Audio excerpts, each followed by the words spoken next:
Good day, everyone. I am Mary Suzette Timo Danyar. I'm together with Divine Kaga. We are here to discuss to you the anti-oppressive and anti-discriminatory approach. But disclaimer, I will not be able to show my face discussing this topic because currently I'm I'm not at home. I'm at the hospital. So please bear with me, guys. Thank you. So back to the topic. Our objectives at the end of this discussion is first to be able to know and understand anti-oppressive and anti-discriminatory approach.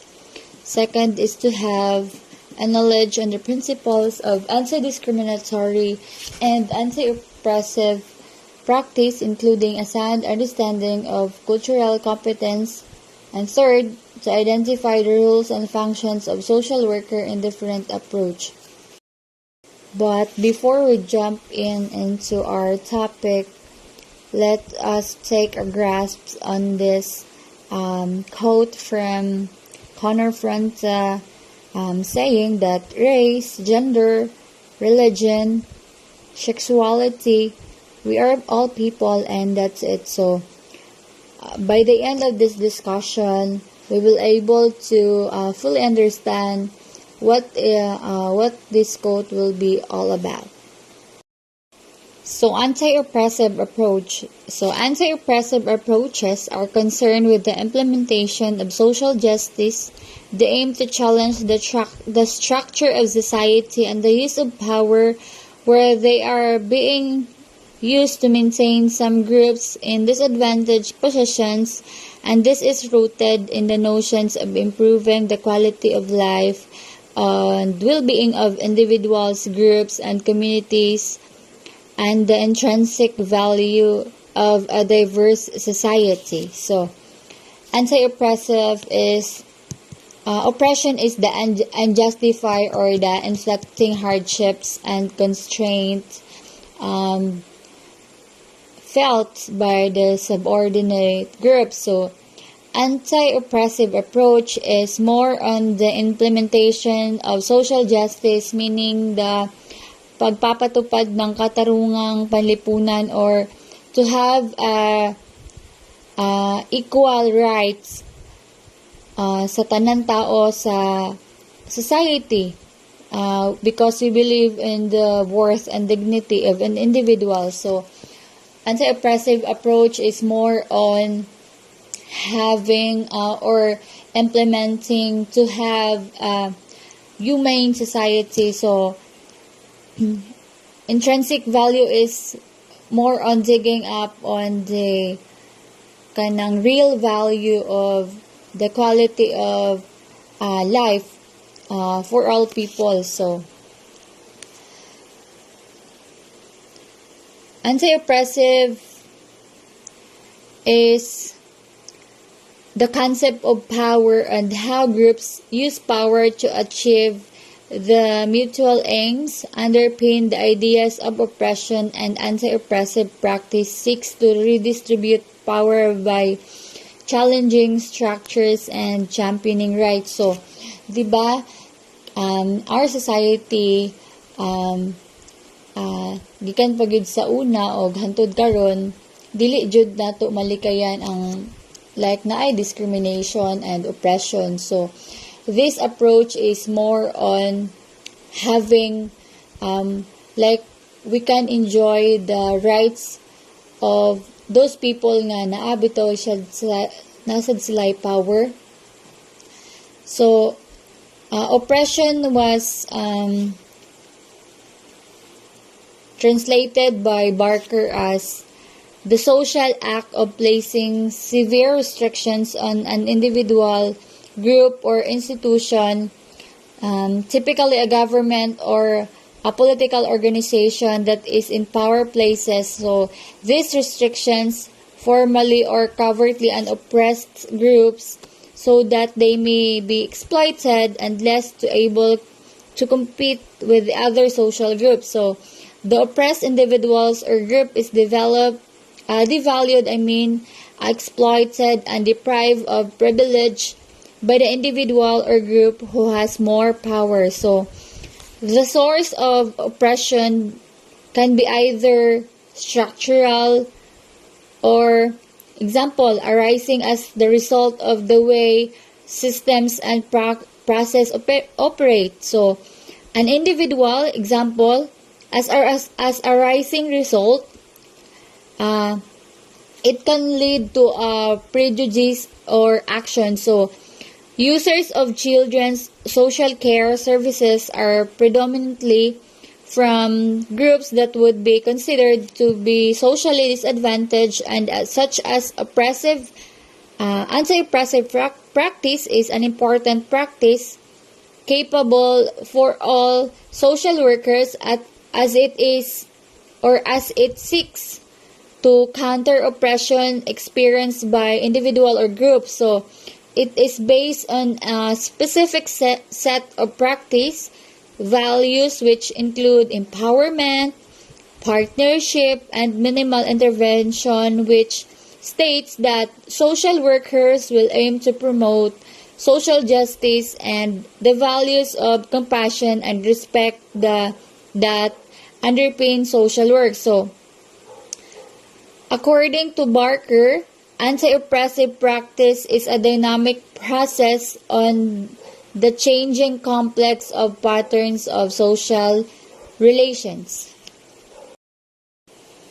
On the other hand, Clifford 1995 uses the term anti-oppressive as to indicate an explicit evaluative position that constructs social divisions, especially race, class, gender, disability, sexual orientation, and age. So, as matters of broad social structure, the same time as being personal and organizational issues. So, di ba, sa bisag sa workplace nato, naanay kanang what we call this, kanang bitog dili kayo in terms of decision, like perminti na magyud nato siya ma-encounter nga in terms of decision making, mas weak lagi daw kuno ang girls kay mas weak sila og kanang sa decision making, whereas ang boys is more stronger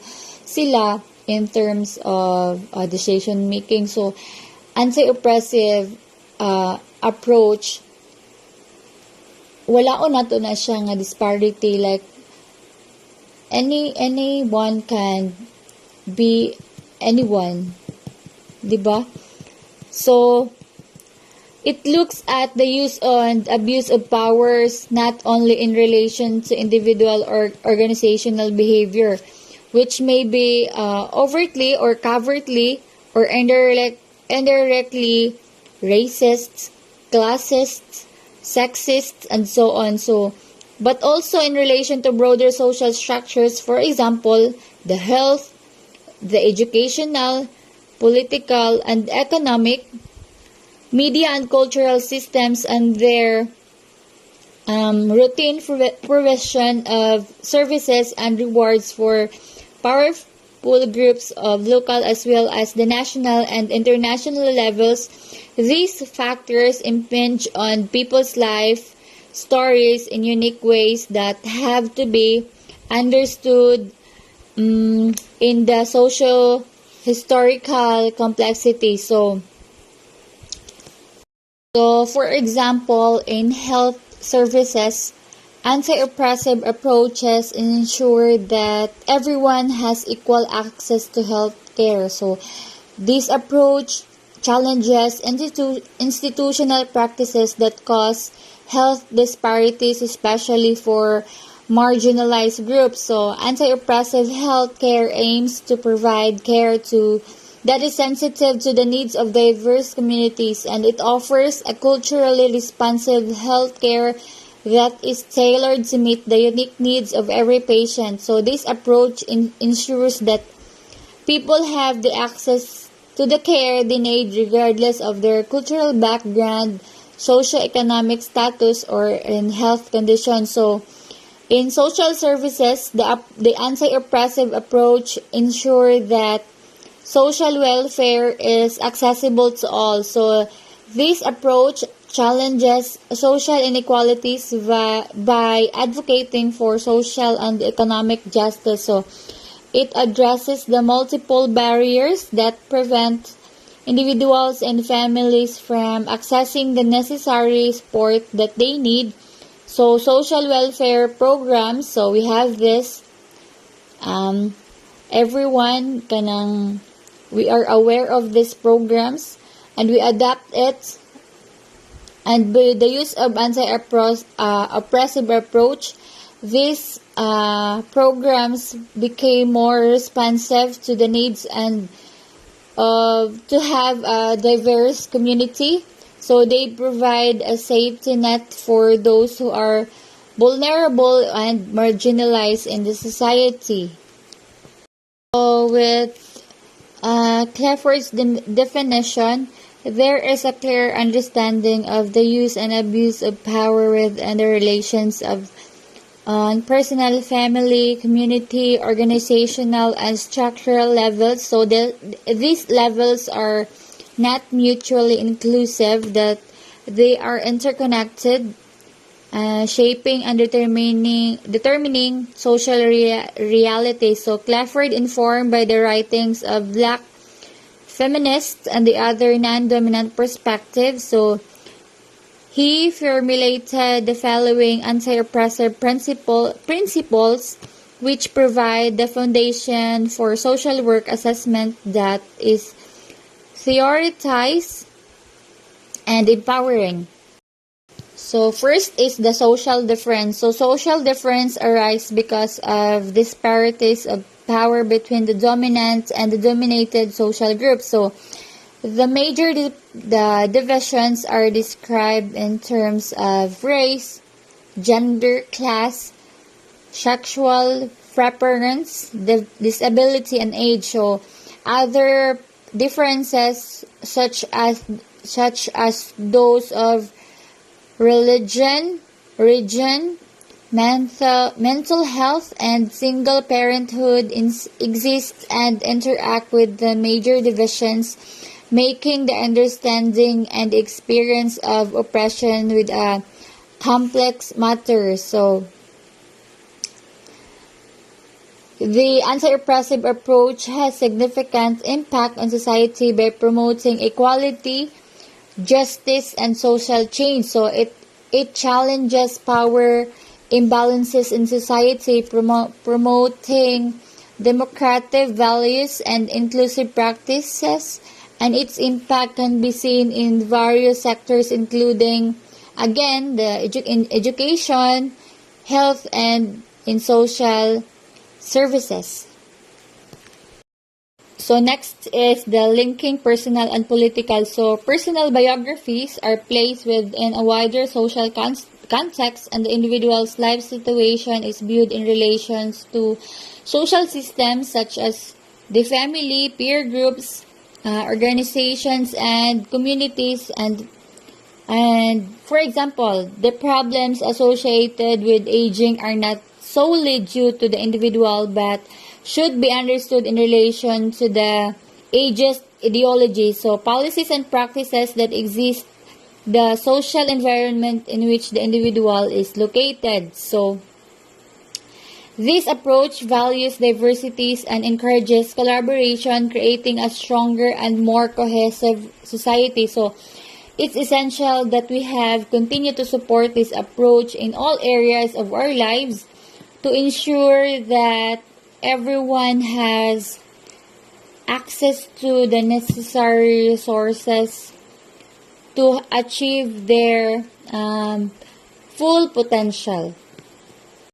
Next, we have power. So power is a social concept which can be used to explore the public and private spheres of life. So according to Barker and Roberts, in practice, power can be seen to operate at the personal and structural level. So it is influenced by the social, cultural, economic, and the psychological factors. So all these factors need to be taken into account in any analysis of how individuals or groups gain differential access to resources and positions of power. So it's worth noting that it's not the only marginalized groups that benefit from the anti-oppressive approach, but society as a whole.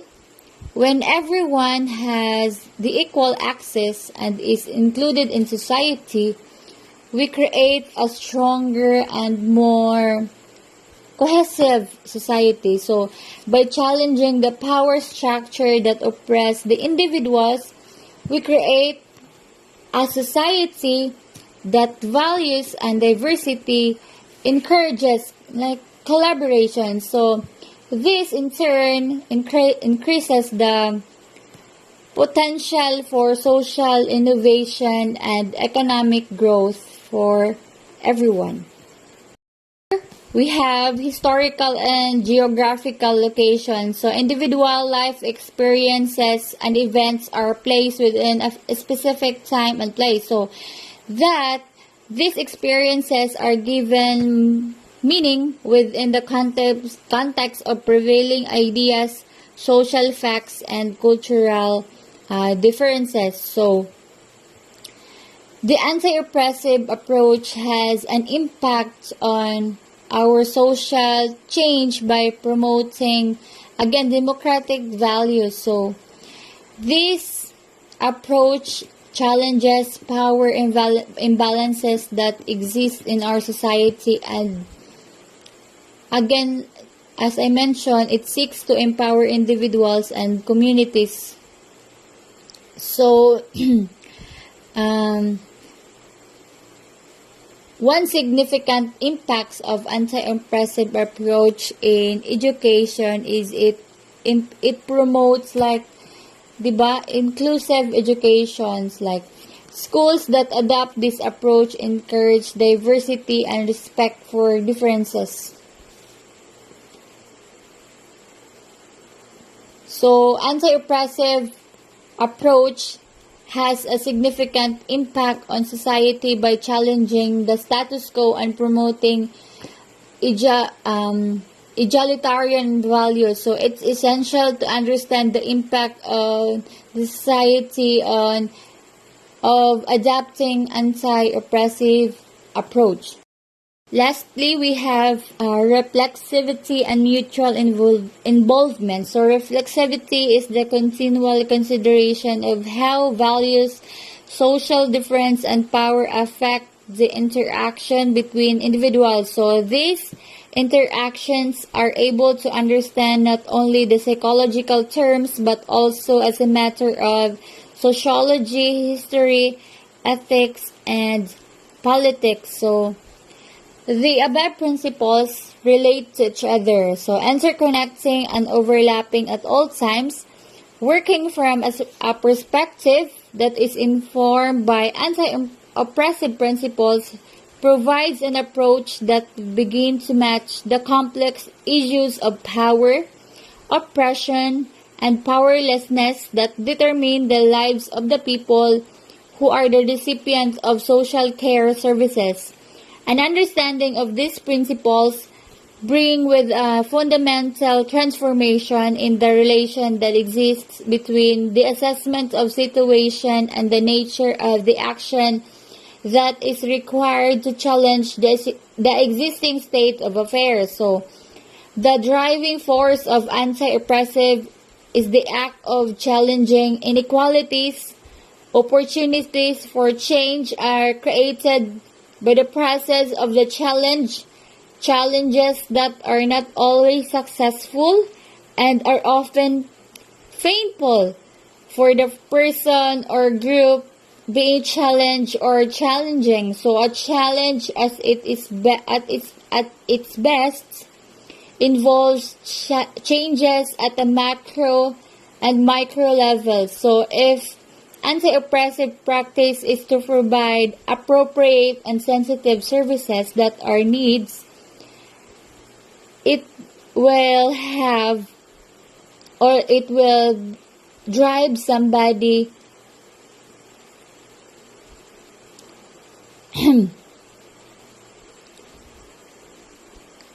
lead rather than resource driven, and it has to be embodied. So, in conclusion, the anti-oppressive approach has a significant impact on the society by promoting equality, justice, and social change. That's all, and thank you. I am Divine Ikaga and I will be discussing about anti-discriminatory approach. Anti-discriminatory practice at the core of social work values. It is an approach that seeks to reduce, undermine, or eliminate discrimination and oppression, remove the barriers that prevent people from accessing services. So, anti-discriminatory approach is an approach that aims to promote equality, diversity, and inclusion while challenging and eradicating discrimination. This approach recognizes that people can face discrimination and prejudices on the basis of various factors, such as their gender, race, ethnicity, religion, age, sexual orientation, and disabilities, among others. Anti-discriminatory approach seeks to ensure that everyone is treated fairly, regardless of their background or characteristics, and that they have access to the same opportunities and services. It involves identifying and challenging any practices, policies, or attitudes that um, perpetuate discrimination or inequality, and actively promoting diversity and inclusivity. So, anti-discriminatory approach is particularly important in contexts where discriminations and marginalizations are systematic, such as um, education, sa healthcare, sa employment and social services. It requires a commitment and ongoing learning, self-reflection, and action to create more equitable, just society.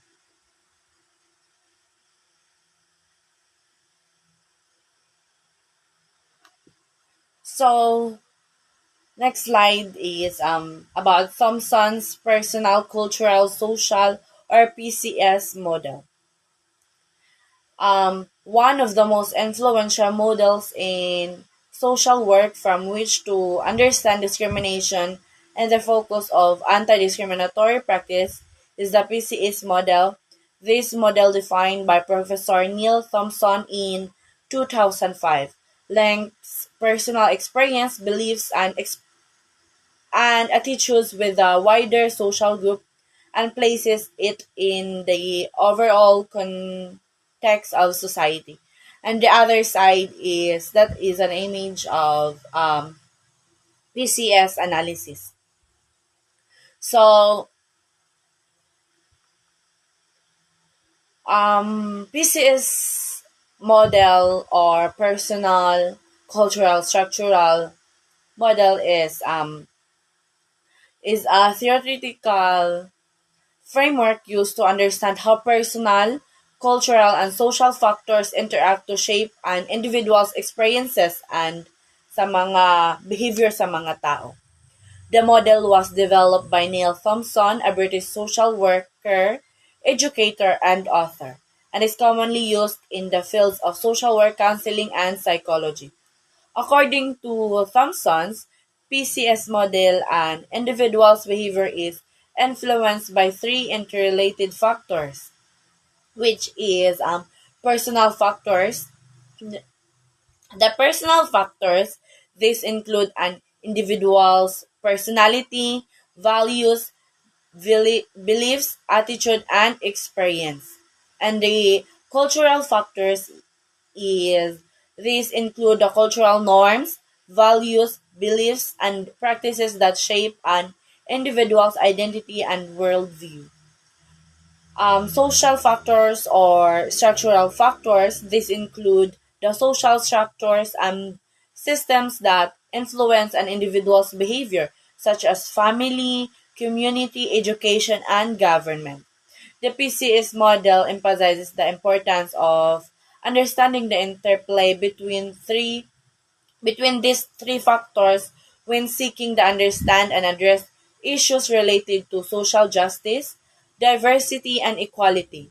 By recognizing the complex and interconnected nature of these factors, the PCS model can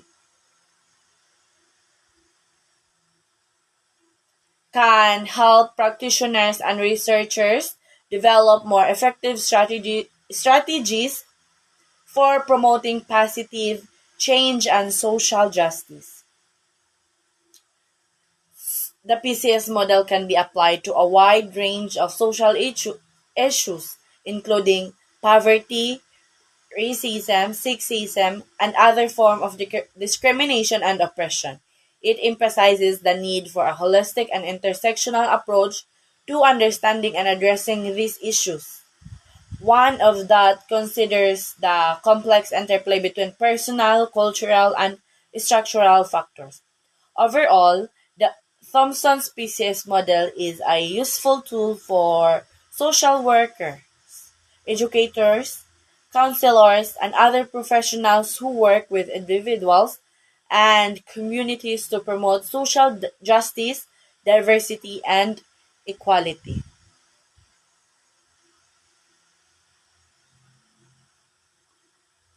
So, the next slide is working with diversity.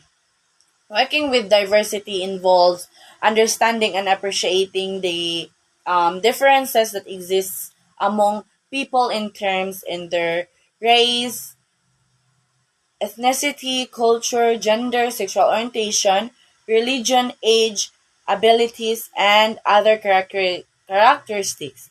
It is essential to embrace diversity in the workplace, makig halubilo mo sa uban nga tao nga kanang wala mo ay ginano nga mga pagpandaot or pagpangbuli sa lain-lain ninyo nga isigata.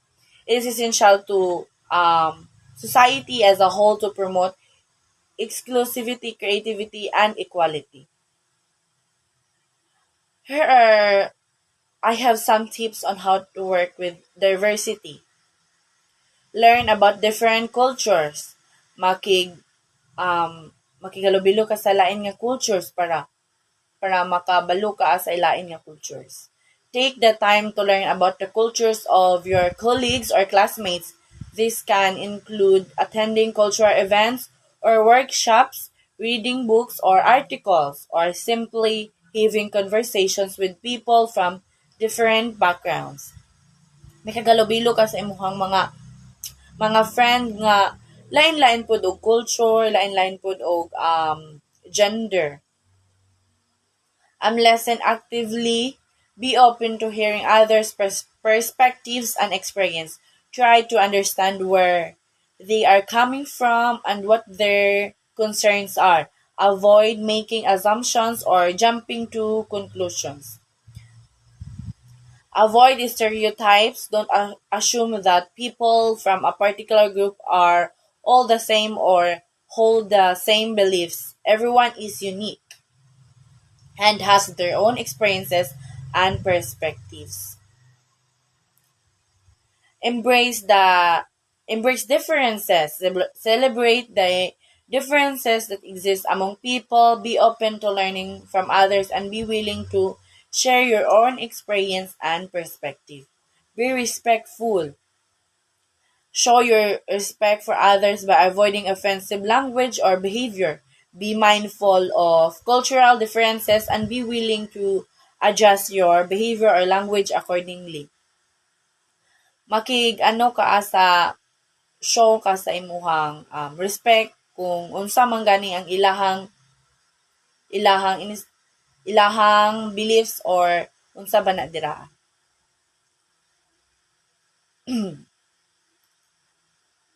Overall, working with diversity requires an open mind and a willingness to learn and grow. By embracing diversity, we can create a more inclusive and support environment for all. Okay, one of the I have an example of diversity. Diversity is a workplace that has employees from different cultural and ethnic backgrounds. Kung naakay katrabaho nga, habare, kung naakay katrabaho nga, kanang lain-lain mo culture, kanang makighalubilo ka sa iyaha, kung lain sa siya nga gender, kung lain sa imong kailangan makighalubilo ka. A company might have employees who were born and raised in different countries and who speak different languages. In such in such a workplace, employees can bring their unique perspectives and experiences to the table, and the company can benefit from the diverse range of ideas and solutions that arise as a result. Additionally, employees may learn about different cultures, foods, languages, and traditions, which can help to create a more inclusive and respectful work environment. So second is considering culture and ethnicity. These are important aspects of diversity that can influence people's beliefs, values, behaviors, and attitudes. It is essential to recognize and respect the diversity of cultures and ethnicities that exist in society, and to appreciate the richness and complexity of these differences.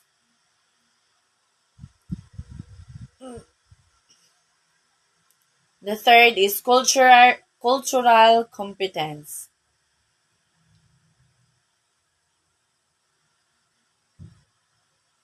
Cultural competence refers to the ability to understand, appreciate, and effectively interact with people from different cultures and backgrounds. It involves developing the knowledge, skills, and attitudes necessary to work effectively with people who have diverse background, beliefs, and values.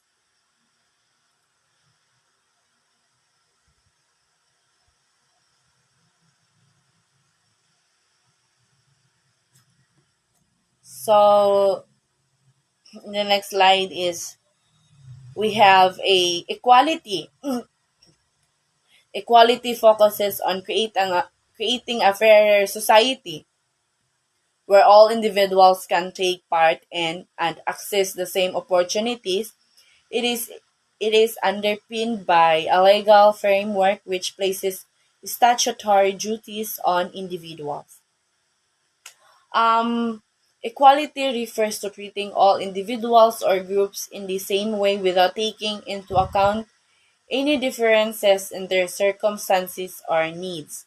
This approach assumes that everyone is starting from the same position and therefore requires the same treatment in order to achieve equal outcomes. However, this approach can be problematic because it fails to recognize that different groups or individuals may have different needs or may face different barriers to achieving equality. Treating everyone the same can actually result in further discrimination, as it may not account for the unique challenges faced by certain groups. For example, naay mag-CR nga transgender sa babae. Kay transgender man siya kailangan dili na to siya i-judge nganong nag-CR siya sa pambabae. Kailangan ang atong pagkuan sa iya is amura ra gyapon bae para dili ta maka-discriminate or makatapak sa lain nga tawo. A more effective approach is equity, which involves giving individuals or groups the support they need to overcome barriers and achieve equal outcomes. This approach recognizes that different individuals or groups may require different types of support to achieve equality, and that treating everyone the same is not always fair or effective. Equality is the principle that all individuals should be treated fairly and equality without discrimination. However, however is achieving quality is not easy. Dili kaya sa uban, dili nila kaya nga kanang equality ang ilang pagtan-aw sa uban kay as there are many factors that contribute to inequality such as systematic discrimination. It requires ongoing effort and dedication to create a society where everyone is treated with respect and dignity and has the opportunity to strive.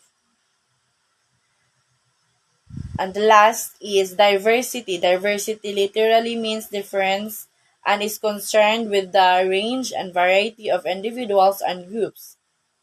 It is often linked within social policy with differences in life chances and social inequalities arising from individual for group and characteristics. Diversity is all about recognizing, respecting others, and valuing differences among people. It encompasses a wide range of characteristics such as culture, education, and abilities, among others. In a diverse environment, people from different backgrounds are able to bring unique perspectives, ideas, and experiences to the table, which can lead to more innovation solutions, increased creativity, and better decision making. Diversity is not just about having from different backgrounds. It's also about creating an inclusive culture where everyone feels valued and supported, and where their contributions are recognized and respected.